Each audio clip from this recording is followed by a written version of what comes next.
बिस्मिल्लाहिर्रहमानिर्रहीम। 9th class. आज की वीडियो में हम चैप्टर 3 डायनामिक्स 1 के क्वेश्चन नंबर 5 से स्टार्ट करेंगे। इससे पिछली वीडियो में हम 4 लॉन्ग क्वेश्चन डिस्कस कर चुके हैं। क्वेश्चन नंबर 5 है, state the limitations of Newton's laws of motion. Newton के जो 3 लॉज हैं, first law of motion, second law of motion और थर्ड लॉ ऑफ मोशन, इसकी लिमिटेशंस हमने बतानी है। तो अगर हम लिमिटेशंस की बात करें, लिमिटेशन से मुराद ये है कि किस लिमिट से आगे न्यूटन के लॉज अप्लाई नहीं होते। तो इसकी कुछ लिमिटेशंस हैं। सबसे पहले क्या है कि जो न्यूटन लॉज हैं वो स्मॉल स्केल पे अप्लाई नहीं होते। स्मॉल स्केल जैसे कि अगर हम लो एनर्जीज की बात करें, एटॉमिक स्केल पे बात करें, तो एटॉमिक स्केल्स पे न्यूटन के लॉज अप्लाई नहीं होते। और इसी तरह अगर हाई वेलोसिटीज की बात की जाए, जैसे कि कोई ऑब्जेक्ट है जो कि हाई स्पीड पे मूव कर रहा है, स्पीड ऑफ लाइट पे मूव कर रहा है, तो उस केस में भी न्यूटन के लॉज अप्लाई नहीं होते। उसकी रीजन क्या है? पहले अगर हम स्मॉल ऑब्जेक्ट्स की बात करें, तो स्मॉल ऑब्जेक्ट्स के ऊपर लेट्स सपोज उनके मैसेज बहुत ज़्यादा स्मॉल हो जाते हैं। जिस तरह के इलेक्ट्रॉन का मैस 10⁻31 की केस में है, तो बहुत ज़्यादा मैस स्मॉल हो जाए तो वहाँ पे जाहिर सी बात है, अगर हम F=ma की ही एग्जांपल लें, तो मैस कम होने की वजह से उसके ऊपर जो फोर्स अप्लाई होगी, फोर्स अप्लाई होने से जो एक्सेलरेशन प्रोड्यूस होगा, तो वो वैल्यूज एग्जैक्ट नहीं आएंगी।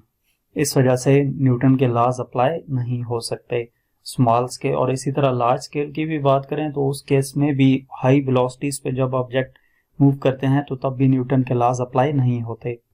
नेक्स्ट हमारे पास क्वेश्चन नंबर 6 है, differentiate with examples between contact and non contact forces, also explain fundamental forces and the role of doctor Abdul Salam from Pakistan in unifying two fundamental forces. Contact और non contact forces के दरमियान क्या difference है वो बताना है। इसी तरह जो फंडामेंटल फोर्सेस हैं उनको एक्सप्लेन करना है, और डॉक्टर अब्दुल सलाम का क्या रोल था टू फंडामेंटल फोर्सेस से रिलेटेड। तो सबसे पहले हम कांटेक्ट फोर्सेस की बात करते हैं। कांटेक्ट फोर्सेस वो फोर्सेस होती हैं कि जब वो उन ऑब्जेक्ट्स के दरमियान एग्जिस्ट कर रही होती हैं जो कि फिजिकली इन कांटेक्ट होते हैं। यानी कि जब कोई से भी दो ऑब्जेक्ट फिजिकली इन कांटेक्ट होंगे, तो उस केस में जो फोर्स उनके दरमियान मौजूद होगी उसको कांटेक्ट फोर्स का नाम दिया जाएगा। फॉर एग्जांपल फ्रिक्शन की फोर्स है। अब फ्रिक्शन की फोर्स उस वक्त होती है, फ्रिक्शन की फोर्स क्या है? बेसिकली दो ऑब्जेक्ट्स के दरमियान रिलेटिव मोशन है और वो ऑब्जेक्ट इन कांटेक्ट होने चाहिए। जिस तरह आप अपने एक हैंड को दूसरे हैंड के ऊपर रब करते हैं तो फ्रिक्शन प्रोड्यूस होती है। तो इस केसेस में दो हैंड्स हैं, दो ऑब्जेक्ट्स हैं और वो फिजिकली इन कांटेक्ट हैं।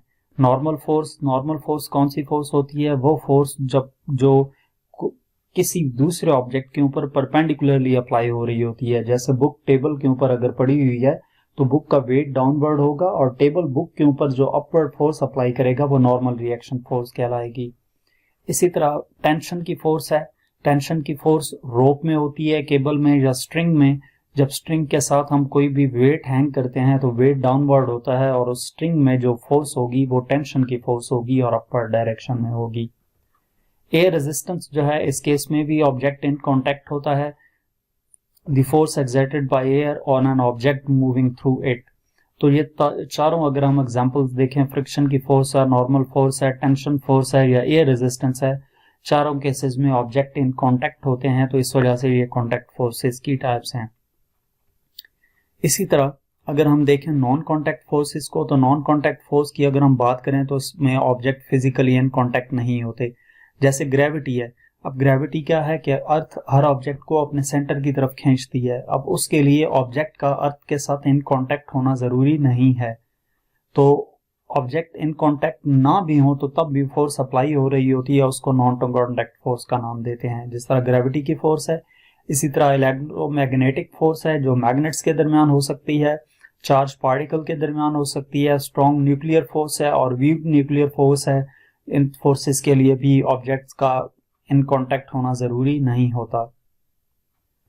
इसी तरह नेक्स्ट हमारे पास इस क्वेश्चन का क्या हिस्सा है कि हमने बताना है फंडामेंटल फोर्सेस के बारे में। फंडामेंटल फोर्सेस बेसिक फोर्सेस होती हैं नेचर में। जिनसे बाकी तमाम फोर्सेस ड्राइव की जाती हैं, यानी कि ये फोर्सेस किसी और फोर्स से मिलकर नहीं बनी होती। अब इन फंडामेंटल फोर्सेस की बात करें तो सबसे पहले ग्रेविटी की फोर्स है। ग्रेविटी की फोर्स क्या है? Weakest but long range force attracting all objects with mass, यानी कि वो ऑब्जेक्ट्स जिनका मास होता है वो अट्रैक्ट करते हैं एक दूसरे को, तो इसको ग्रेविटी की फोर्स कहा जाता है। अगर हम ग्रेविटेशनल एक्सेलरेशन की बात करें तो अर्थ हर ऑब्जेक्ट को अपने सेंटर की तरफ जिस एक्सेलरेशन के तहत अट्रैक्ट करता है वो ग्रेविटेशनल एक्सेलरेशन कहलाता है, तो वो भी क्या है? फोर्स ऑफ ग्रेविटी है। इसी तरह इलेक्ट्रोमैग्नेटिक फोर्स है जो मैग्नेट्स के दरमियान, चार्ज पार्टिकल्स के दरमियान होती है, लाइट और इलेक्ट्रिसिटी की वजह से भी हो सकती है। तो इसी तरह स्ट्रॉन्ग न्यूक्लियर फोर्स है और वीक न्यूक्लियर फोर्स है। इन फोर्सेस ये चार हमारे पास फंडामेंटल फोर्स हैं। ग्रेविटी की फोर्स है, इलेक्ट्रोमैग्नेटिक फोर्स है, स्ट्रॉन्ग न्यूक्लियर फोर्स है और वीक न्यूक्लियर फोर्स है। ये चारों हमारे पास फंडामेंटल फोर्स कहलाती हैं। इसी तरह हमारे पास है रोल ऑफ डॉक्टर अब्दुल सलाम। डॉक्टर अब्दुल सलाम, इस क्वेश्चन का लास्ट हिस्सा ये था कि डॉक्टर अब्दुल सलाम का क्या रोल था। तो डॉक्टर अब्दुल सलाम, ये जो आपको डायग्राम में नजर भी आ रहा है, ये पिक्चर डॉक्टर अब्दुल सलाम की है, जो पाकिस्तानी फिजिस्ट था। उसने किस चीज में कंट्रीब्यूशन की थी? Unification of two fundamental forces, electromagnetic force and the weak nuclear force. इस यूनिफिकेशन को इलेक्ट्रोवीक थ्योरी का नाम दिया गया था। डॉक्टर अब्दुल सलाम ने स्टीवन वेनबर्ग और शेल्डन ग्लासो के साथ मिलकर ये जो इलेक्ट्रोवीक थ्योरी थी इसको रिप्रेजेंट किया था, जिसकी वजह से डॉक्टर अब्दुल सलाम को नोबेल प्राइज भी दिया गया था फिजिक्स में 1979 में। नेक्स्ट क्वेश्चन नंबर 7 है, represent the forces acting on a body using free body diagrams. Free body diagrams की मदद से फोर्सेस को रिप्रेजेंट करना है। तो सबसे पहले फ्री बॉडी डायग्राम होती क्या है? फ्री बॉडी डायग्राम एक स्कीमेटिक रिप्रेजेंटेशन है जिसमें ऑब्जेक्ट के ऊपर अप्लाई होने वाली फोर्सेस को ड्रॉ किया जाता है एरोस की मदद से, और उन एरो की जो डायरेक्शन होगी वो फोर्स की डायरेक्शन बताती है। जैसे कि अगर हम बात करें, जो फोर्स वेक्टर्स जहां पर ड्रॉ किए गए हैं, इनमें लेंथ जो होती है, जो डायग्राम ड्रॉ की जाएगी उसमें जो एरो हेड की जो लाइन लगाई जाएगी, उस लाइन की जितनी लेंथ है वो उस फोर्स के मैग्नीट्यूड को रिप्रेजेंट करेगी, और एरो जो है उसकी डायरेक्शन को रिप्रेजेंट करता है। हर फोर्स को प्रॉपर लेबल किया जाता है। फोर्स को सिंपली हम एफ से डिनोट करते हैं। वेक्टर क्वांटिटी है तो इस वजह से इसके ऊपर एरो हेड भी डाला जाता है। और ये जो फोर्स अप्लाई हो रही होती है ये डिफरेंट टाइप्स की हो सकती है। जैसे एफ जी होगा तो जो फोर्स ऑफ ग्रेविटी होगी, एफ एन होगा तो नॉर्मल रिएक्शन फोर्स होगी, एफ एफ होगा तो फोर्स ऑफ फ्रिक्शन है, एफ टी है तो टेंशन की फोर्स है, और एफ ए होगा तो अप्लाइड फोर्स होगी। तो ये इसी तरह डायग्राम में यहाँ पे दिखाई भी गई हैं कि ये जो ऑब्जेक्ट है इसका वेट डाउनवर्ड है, वो फोर्स ड्यू टू ग्रेविटी है, तो इसमें टेंशन अपवर्ड होगी, एफ टी से रिप्रेजेंट की है। फोर्स ऑफ ग्रेविटी डाउनवर्ड है, drag force F D upward है। इसी तरह इसकी फोर्स ऑफ ग्रेविटी डाउनवर्ड है, नॉर्मल रिएक्शन फोर्स अपवर्ड है। नेक्स्ट हमारे पास क्वेश्चन नंबर 8 है, define momentum, what is its formula and unit, is it a scalar और vector quantity, show that units of momentum newton second and kilogram metre per second are equal. Momentum को define करना है, इसका formula लिखना है, unit लिखना है, quantity बताना है कि ये स्केलर क्वांटिटी है या वेक्टर क्वांटिटी है, और इसके साथ साथ यूनिट जो है मोमेंटम के न्यूटन सेकंड और किलोग्राम मीटर पर सेकंड ये भी इक्वल हैं, इसको भी हमने प्रूव करना है। तो सबसे पहले मोमेंटम की बात करें तो मोमेंटम जो है किसी भी बॉडी का, वो मास को वेलोसिटी से मल्टीप्लाई किया जाए तो मोमेंटम आता है, या किसी भी बॉडी का जो मोमेंटम है वो पोजेस हो रहा होता है, किस वजह से? उसके मास और वेलोसिटी की वजह से। अगर हम इसके फार्मूले की बात की जाए तो P equal to M V होता है। इस वजह से हम कह सकते हैं कि product of mass and velocity is called momentum. Next हमारे पास यूनिट है। यूनिट क्या है मोमेंटम का? यूनिट मोमेंटम के फार्मूला देखें, P equal to M V, mass का यूनिट किलोग्राम, वेलोसिटी का यूनिट मीटर पर सेकंड, तो मोमेंटम का unit kilogram metre per second, या इसको न्यूटन सेकंड भी कहते हैं। इसके बाद क्वांटिटी के बारे में बताना था कि ये स्केलर क्वांटिटी है या वेक्टर क्वांटिटी है।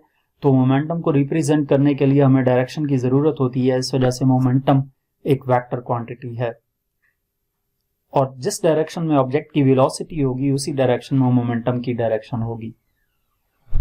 लास्ट क्वेश्चन का हिस्सा क्या था कि मोमेंटम के जो यूनिट हैं न्यूटन सेकंड और किलोग्राम मीटर पर सेकंड ये इक्वल हैं, तो हम इसको कैसे प्रूव करेंगे। हम न्यूटन सेकंड से स्टार्ट लेते हैं। न्यूटन इक्वल होता है kilogram metre per second square के, तो kilogram metre per second square into second as it is आ गया।